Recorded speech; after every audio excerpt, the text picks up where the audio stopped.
Hello everyone, welcome to our coaching channel Pareto Pathshala. তো আজ আমরা ইংলিশের সর্বপ্রথম ভিডিওটা নিয়ে আসলাম, যেটা হচ্ছে আর্টিকেল। তো আমরা একে একে করে গ্রামারের সবগুলো যেগুলো আমরা মেনশন করেছি প্রিভিয়াস ভিডিওতে, ওই সব গ্রামারের পার্টগুলো আমরা কভার করব। এই গ্রামারের প্রথম আমরা আর্টিকেল দিয়ে শুরু করছি। আর্টিকেলটা আমরা 3টে ক্লাসে কভার করে নেব, মানে টোটাল 3টে পার্টে আর্টিকেলটা কভার করব। আর বাকি চ্যাপ্টার গুলো সাথে সাথে হয়ে যাবে। সবাইকে একটা রিকোয়েস্ট থাকবে যে সবাই আমাদের যদি ভিডিওটা ভালো লাগে, আমাদের কন্টেন্ট যদি ভালো লাগে, তাহলে অবশ্যই লাইক করবে এবং আমাদের চ্যানেলকে সাবস্ক্রাইব করে নেবে, এবং তোমাদের যে বন্ধু বান্ধব আছে ওদের সাথেও এটা শেয়ার করবে, যাতে তারা এই মানে ফরেস্টার এবং ফরেস্ট গার্ডের জন্য ফ্রি কোচিং নিতে পারে এবং পড়াশোনা করতে পারে। আর এই পুরো ফ্রি কোচিং এর মধ্যেই আমরা মানে জিনিসগুলো অত্যন্ত সহজভাবে বুঝিয়ে দেওয়ার চেষ্টা করব। তবুও যারা যারা মনে করেন বুঝছেন না, ভিডিওটা আবার রিপিট করে একবার দেখে নেবে, যাতে মানে বুঝতে সুবিধা হবে। প্রথমে আমরা চলে যাচ্ছি আর্টিকেলের দিকে। তো আর্টিকেলের মধ্যে আমার মানে সাপোজ আমি যদি মানে একদম নিউ লার্নার হই, তাহলে আমার একটা জিনিস জানতে হবে যে হোয়াট ইজ আর্টিকেল, আর্টিকেলটা অ্যাকচুয়ালি কি। তো আর্টিকেল হচ্ছে এমন একটা ওয়ার্ড যেটা নাউনের আগে ব্যবহার হয়। যে article is used before nouns to define their uses in the context of sentence. তো কোনো সেন্টেন্সের মধ্যে যখন কোনো নাউন ব্যবহার হয়, ওই নাউনের মিনিংটা ভালোভাবে বোঝাতে ওই নাউনের আগে আর্টিকেল ব্যবহার করা হয়। যেমন একটা এক্সাম্পল দেখে নাও, এ বয় স্ট্যান্ডিং বিসাইড মি, একটি ছেলে আমার পাশে দাঁড়িয়ে আছে। তো এটাতে এ বয়, এটা হচ্ছে আর্টিকেল আর বয়টা হচ্ছে নাউন। তো এখানে যদি শুধু থাকতো যে বয় স্ট্যান্ডিং বিসাইড মি, ছেলে আমার পাশে দাঁড়িয়ে আছে, এটা একটা মানে ভালোভাবে মিনিংটা কনভে করছে না, মিনিংটা বোঝা যাচ্ছে না ভালোভাবে। তো এই জন্য এই বইয়ের সামনে এ ব্যবহার হয়েছে, এ বয় স্ট্যান্ডিং বিসাইড মি। তো এটা একটি ছেলে আমার পাশে দাঁড়িয়ে আছে, এটা মিনিংটা মানে পুরোপুরি বোঝা যাচ্ছে। তো এটা হচ্ছে আর্টিকেলের একটা এক্সাম্পল। এখন হচ্ছে যে আর্টিকেল আমাদের কাছে দুটো ভাগে ভাগ করা যায় আর্টিকেলকে। তো প্রথমে হচ্ছে ইনডিফিনিট আর্টিকেল, আর আরেকটা হচ্ছে ডেফিনিট আর্টিকেল, যেটার মধ্যে দা আসে। তো আমাদের কাছে সব মিলিয়ে 3টে আর্টিকেল আছে। এ আর এন হচ্ছে ইনডিফিনিট আর্টিকেল, আর দা হচ্ছে ডেফিনিট আর্টিকেল। তো এই 3টে আর্টিকেলেরই মানে ব্যবহার কিভাবে হবে বা রুল, ওইটা সম্বন্ধে আমরা নেক্সট কভার করে নেব। তো এখন আমরা ফার্স্ট রুলের দিকে যাচ্ছি। তো ফার্স্ট রুল বোঝানোর আগে আমি একটা জিনিস সবাইকে বোঝাতে চাই যে আমাদের যে ইংলিশ অ্যালফাবেট আছে, ওই অ্যালফাবেটকে মানে যে 26টা লেটার আছে ইংলিশ অ্যালফাবেটের মধ্যে, তো এর মধ্যে এই অ্যালফাবেট গুলোকে দুভাগে ভাগ করা হয়। মানে দুভাগে ভাগ করা হয় ইন দ্য সেন্স, একটা হচ্ছে বাওয়েলস আর একটা হচ্ছে কনসোনেন্ট। তো বাওয়েলস বাওয়েলস হচ্ছে আমাদের এই 5টে alphabet, A E I O U, এই 5টে অ্যালফাবেটকে বাওয়েল বলা হয়। আর এগুলো ছাড়া বাকি সবগুলো অ্যালফাবেটকে কনসোনেন্ট বলা হয়। দিলাম, তারপর আমরা চলে আসছি যে রুল 1, ফার্স্ট রুলে কি লেখা আছে। তো ফার্স্ট রুলটাতে আমরা ইউজ অফ এন, এন যে আর্টিকেলটা, ওই আর্টিকেলটার ব্যবহার সম্বন্ধে জানবো। তো প্রথম রুলটা হচ্ছে যে word beginning with a vowel sound. তো কোনো ওয়ার্ড যদি বাওয়েল সাউন্ডের সাথে শুরু হয়, তাহলে ওই ওয়ার্ডের সামনে আর্টিকেল এন বসবে। কোনো ওয়ার্ড আমরা প্রনাউন্স করব, প্রথমে কোনো ওয়ার্ডকে যদি আমার ফিল হয় যে ওটা বাওয়েলের সাউন্ড দিচ্ছে স্টার্টিং এ, তাহলে আমরা আর্টিকেল এন ব্যবহার করব। নিচে দেওয়া এক্সাম্পলের মধ্যে যদি তোমরা দেখো, তাহলে এখানে দেখবে N Apple, N orange, N umbrella, N honest man. তো অনেস্ট ম্যান এটা বাদ দাও, N apple, N orange, N umbrella, এই 3টে ওয়ার্ডের মধ্যেই অ্যাপেল এ দিয়ে, মনে হচ্ছে যে বাউলের এ দিয়ে এটা স্টার্ট হচ্ছে। অরেঞ্জ, অরেঞ্জতে মানে এই ওয়ার্ডের মধ্যে কমপ্লিটলি বাউলের মধ্যে যে ও আছে, ওটা কিন্তু বাউল, ওর মতো উচ্চারণটা হচ্ছে, প্রোনাউন্সিয়েশনটা ওর মতো হচ্ছে অরেঞ্জ। তো এজন্য এই দুটোর সামনে এন ব্যবহার হয়। আমব্রেলা, আমব্রেলা, আমব্রেলার সামনেও ইয়ে এন ব্যবহার করা হয়। তো এটা মানে বাওয়েলের মতো, এটার মধ্যে সাউন্ডটা মানে প্রনাউন্সিয়েশনটা বাওয়েলের মতো দেখাচ্ছে। তারপর সেকেন্ড যেটা হলো, মানে এটা প্রথম রুল তো আমরা বুঝলাম যে যদি কোনো ওয়ার্ড বাওয়েলের সাউন্ড দিয়ে শুরু হয়, তাহলে ওইটার আগে এন ব্যবহার হবে। সবাই মানে এই রুলটা খাতার মধ্যে লিখে নাও যে রুল 1, যদি কোনো ওয়ার্ড বাওয়েল দিয়ে স্টার্ট হয়, তাহলে ওই ওয়ার্ডের সামনে আর্টিকেলের এন ব্যবহার হবে। তারপরে ওই রুলের মধ্যেই আরেকটা জিনিস হচ্ছে, কোনো শর্টকাট যদি থাকে, সাপোজ এমএলএ, এমপি, ওই ক্ষেত্রে আমাদের আর্টিকেল এন ব্যবহার হবে। তো ওইটার জন্য আমি একটা শর্টকাট টেকনিক বের করেছি, যে এই কয়েকটা অ্যালফাবেট, এই কয়েকটা ইংলিশের লেটার, এইচ, এল, এম, এন, এফ, আর, এস, এক্স, এই কয়েকটা যদি মানে ইংলিশের লেটার দিয়ে যদি কোনো অ্যাব্রিভিয়েশন, মানে কোনো শর্ট, মানে এমএলএ, এমপি, এই ধরনের অ্যাব্রিভিয়েশন যদি স্টার্ট হয়, তাহলে ওইটার আগেও এন বসবে। তাহলে তোমরা সবাই খাতার মধ্যে ওই দুটো রুল নোট করে নিও। এখানে আরেকটা দুটো ওয়ার্ড আছে, এন অনেস্ট ম্যান।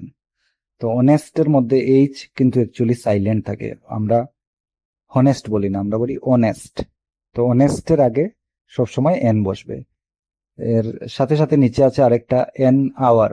আওয়ার বলতে আ ইউজ হয়, আ। তো এইচ এর উচ্চারণ হয় না, এইচ এর এখানে এইচটা সাইলেন্ট থাকে, আওয়ার হয়।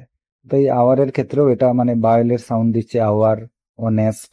তো এজন্য এগুলোর আগে এন ব্যবহার হয়। তাহলে মোটামুটি এন এর এই এই রুলটা কভার করে নিলেই হবে। তো এখন যদি আমরা সেকেন্ড রুলের দিকে যাই, যেটার মধ্যে আমরা ইউজ অফ এ, আর্টিকেল এর ব্যবহার সম্বন্ধে জানবো। তো এই এর রুলের মধ্যে আমরা যদি দেখি, তাহলে দেখবো যে a is used before a word beginning with consonant sound. মানে এ আর্টিকেলটা ব্যবহার তাদের সামনেই হবে যেই ওয়ার্ডগুলো আমাদের কনসোনেন্ট সাউন্ড দিয়ে শুরু হয়। আর এটা it depends on sound, not spelling. মানে এটা সাউন্ডের উপরে বেস করেই এ আর্টিকেলটা ব্যবহার হবে, স্পেলিং এর উপরে বেস করে নয়। আর কেন কনসোনেন্ট সাউন্ড বলছি, কারণ এর আগের স্লাইডে আমরা, মানে আগের রুলের মধ্যে আমরা পেয়েছিলাম যে যদি কোনো ওয়ার্ড বাওয়েলের সাউন্ড দেয়, তাহলে ওইখানে এন ব্যবহার হবে। তো আর এই রুলের মধ্যে আমরা পেলাম যে কোনো ওয়ার্ড যদি কনসোনেন্টের সাউন্ড দেয়, তাহলে ওটার সামনে এ ব্যবহার হবে। তাহলে আমরা মানে আমাদের মাইন্ডের মধ্যে দুটো রুল মাইন্ডের মধ্যে বসিয়ে নেব, যে আর্টিকেল এ আমাদের যদি কোনো ওয়ার্ড কনসোনেন্ট সাউন্ড দিয়ে শুরু হয়, তাহলে এন বসবে, আর বাওয়েলের সাউন্ড দিয়ে শুরু হলে এন বসবে। বাওয়েল মানেই এন, আর কনসোনেন্ট হলেই এ বসবে। আর এটা মানে সাউন্ডের উপর দুটো রুলটাই সাউন্ডের উপরে বেস করে। যদি কোনো ওয়ার্ড আমার বাওয়েল দিয়ে শুরু হয় কিন্তু ওর সাউন্ডটা কনসোনেন্টের মতো হয়, তাহলে কিন্তু ওইখানে এন বসবে না, ওইখানে এই বসবে। তো এখন যদি আমরা এক্সাম্পলের দিকে যাই, যে আর্টিকেল এর ইউজের এক্সাম্পল, তো এখানে আমরা দেখছি যে এ বয়, এ পেন। তো এ বয়, এ পেন, এগুলা তো কনসোনেন্টের মতোই সাউন্ড হচ্ছে, এই রিজনে এগুলোর সামনে এ বয়, এ পেন, এই আর্টিকেলটা বসবে। তো এখানে যদি ইউনিভার্সিটি একটা ওয়ার্ড, তো এখানে আমাদের ইউনিভার্সিটি বাওয়েল দিয়ে শুরু হচ্ছে, ইউ, কিন্তু ওটার অ্যাকচুয়ালি সাউন্ডটা হচ্ছে কনসোনেন্টের মতো। এটা একটা মানে এক্সেপশন ধরে নিতে পারো, যে ওটাতে মানে আমরা ইউনিভার্সিটি বলে নেই, মানে আমাদের আওয়াজটা এরকমই হয়, বাট অ্যাকচুয়ালি ওই ইউনিভার্সিটিটা হচ্ছে ইউনিভার্সিটি। তাহলে এই ইউনিভার্সিটি এর পাশে এ আর্টিকেল ব্যবহার হবে, এন নয়। তারপর হচ্ছে European, European country, European country. তো এখানে ইউরোপিয়ান, এখানে মানে কনসোনেন্টের মতো সাউন্ডটা হচ্ছে। এক্সেপশন হিসাবে আমাদের মনে রাখতে হবে যে ইউরোপিয়ান, ইউনিভার্সিটি, এগুলোর সামনে সবসময় এ বসবে, আর ওইগুলার সাউন্ডটা কনসোনেন্টের মতোই হয়। তো এই দুটো মনে রাখতে হবে, এক্সেপশনাল। আর সেকেন্ড হচ্ছে, আরেকটা এক্সাম্পল হচ্ছে এ 1 রুপি নোট। তো ওয়ান যেটা, ওটা অ্যাকচুয়ালি ওয়ান না, ওটা হচ্ছে ওয়ান।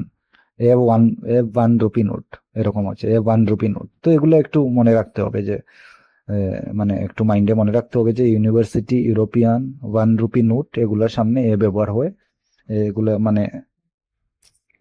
এখন আমরা আসছি থার্ড রুলের দিকে, যেখানে আমরা এ আর এন দুটোকেই মানে কিভাবে ব্যবহার হয়, মানে প্রথম তো দুটো রুল পড়ে নিলাম, তারপর এখন একটা থার্ড রুলে চলে আসছি।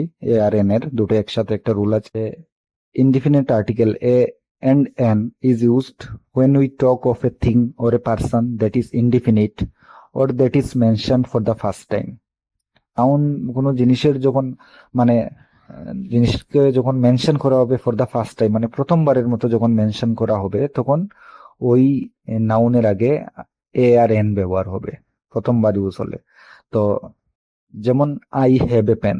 তো এই আই হ্যাভ এ পেন, এই সেন্টেন্সটার মধ্যে দেখে মনে হচ্ছে যে আই হ্যাভ এ পেন, আমার কাছে একটি কলম আছে। তো এখানে পেন প্রথমবারের মতোই ব্যবহার হয়েছে। যদি প্রথমবারের মতো ব্যবহার হতো না, তাহলে এমন হতো যে আমার কাছে ওই পেনটা আছে, যেটা হয়তো কেউ একজন কোনো একদিন আমার কাছে দেখেছিল যে ওই পেন, একটা পেন, তো আমি ওই পেনটা আমার কাছে আছে, তখন হয়তো আই হ্যাভ দ্যাট পেন বা I have the pen you have seen with me, তো এরকম হতো। তো আই হ্যাভ এ পেন, এখানে পেন টা ফার্স্ট টাইম মানে প্রথমবারের মতোই মানে মানে এখানে মেনশন করা হয়েছে, এজন্য I have a pen a বসেছে। দেয়ার ওয়াজ অ্যান ওল, তো এখানে যেমন ওলের আগে এন ব্যবহার হয়েছে, ওটা ও মানে বায়লের মতো উচ্চারণ হচ্ছে এন ওল।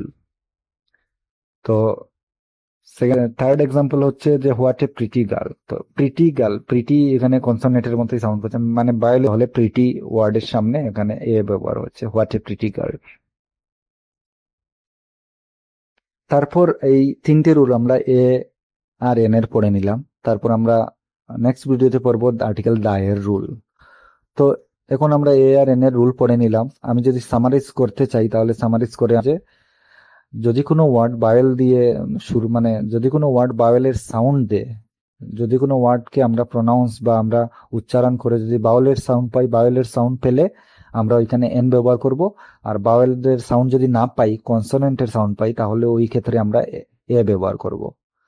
আর কোনো জিনিস, কোনো কিছুর নাম বা কোনো কিছু জিনিসের উল্লেখ যদি প্রথমবারের মতো করা হয়, তাহলে ওই ক্ষেত্রে এ আর এন এর ব্যবহার হয়। এখন এ আর এন এর ব্যবহার ওটা আবার হবে বেসড অন বায়োল আর কনসোনেন্ট।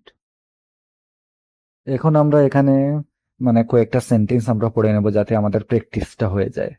তো এই সবাইকে আমি বলবো যে এই সেন্টেন্স গুলা তোমরা খাতায় লিখে রাখো এবং এটা পড়ো নিজে, মানে নিজে খাতায় লিখে তারপর সেন্টেন্স গুলা এটলিস্ট 2-3 টাইমস সেন্টেন্স গুলা পড়ে নাও, তাহলে বুঝবে যে এখানে ওই সেন্টেন্স গুলার মধ্যে আর্টিকেলের ব্যবহারটা কিভাবে হয়েছে। তো এটা একটা জাস্ট রিভিশনের জন্য মানে আমি রেখেছি, এবং তোমরা এটা খাতায় লিখে যখন না তোমরা নেক্সট আর্টিকেলটা আবার রিভাইজ করবে, মানে আমি রিকোয়েস্ট করবো যাতে তোমরা মানে 3-4 ডেজের মধ্যে, 3-4 দিনের মধ্যে আবার তোমরা এটা রিভাইজ করো। আমি সেন্টেন্স গুলো পড়ছি একে একে, তো দেখে নাও, শুনে নাও, এবং তোমরাও আমার সাথে একটু মানে পোস্ট করে, ভিডিওটা পোস্ট করে এই সেন্টেন্স গুলো একটু রিভাইজ করো। তো প্রথম সেন্টেন্স হচ্ছে what kind of a teacher. তো এখানে বুঝতে হবে যে কিরকম আর্টিকেলটা ব্যবহার হয়েছে। What kind of a teacher, তো এটা টিচারের আগে ব্যবহার হয়েছে, what kind of a teacher.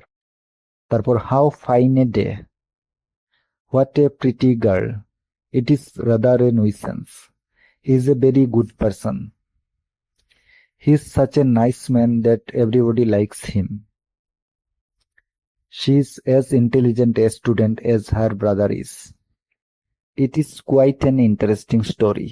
তো এখানে ইন্টারেস্টিং আর উপরে ইন্টেলিজেন্ট, ই দিয়ে স্টার্ট হচ্ছে, মানে ই দিয়ে মানে আমাদের ওয়ার্ডটা স্টার্ট হচ্ছে, প্রোনাউন্সিয়েশনটা স্টার্ট হচ্ছে, এজন্য এদের আগে এন ব্যবহার হয়েছে। It is quite an interesting story.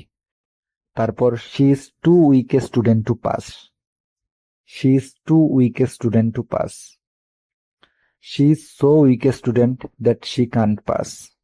তো এই এই কয়েকটা সেন্টেন্সই আমি রেখেছি, এইগুলা তোমরা একটু রিভাইজ করে নেবে যাতে তোমাদের মানে এই রিভাইজ করলে আর্টিকেলের এ আর এন এর ব্যবহার সম্বন্ধে একটা আইডিয়া থাকবে।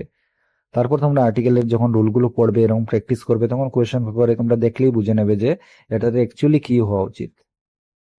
তো এই হলো আর্টিকেলের পার্ট 1। তো এই পার্ট 1 এর মধ্যে থেকে তোমরা রুলগুলো লিখে নেবে। এখানে বেশি রুল আমি মানে দেইনি, এই 3টে রুলেই কভার হয়ে যাবে, আর একটু প্র্যাকটিস করলেই খাবার হয়ে যাবে। তো আর্টিকেলের নেক্সট সেকেন্ড পার্টে আমরা কভার করব আর্টিকেল দা। তারপর থার্ড পার্টে হবে যে কোন কোন ওয়ার্ডের সামনে আর্টিকেল ব্যবহার হয় না, অমিশন অফ আর্টিকেল। আর্টিকেল কোন কোন নাউনের আগে ব্যবহার হয় না, সব নাউনের আগে তো আর আর্টিকেল ব্যবহার হবে এমন তো না, কিছু কিছু নাউনের মধ্যে রুল আছে যে ওই ওয়ার্ডের আগে আর্টিকেল ব্যবহার নাও হতে পারে। তো ওইগুলো আমরা নেক্সট দুটো ভিডিওতে কভার করে নেব। তারপর আমরা কিছু প্র্যাকটিস কোয়েশ্চেনও করব আর্টিকেল থেকে। তাহলে যাদের যাদের আমাদের এই স্টাডি মেটেরিয়াল মানে স্পেসিফিক থাকবে, ফরেস্টারের জন্য স্টাডি মেটেরিয়াল আমরা নিজেরা বানিয়েছি, তবে এই বানিয়ে বানিয়ে নেওয়া হয়েছে, ওগুলা পেয়ে যাবে আমাদের কাছ থেকে। স্টাডি মেটেরিয়াল লাগলে আমাদের সাথে কন্ট্যাক্ট করতে পারবে। আর সবার কাছে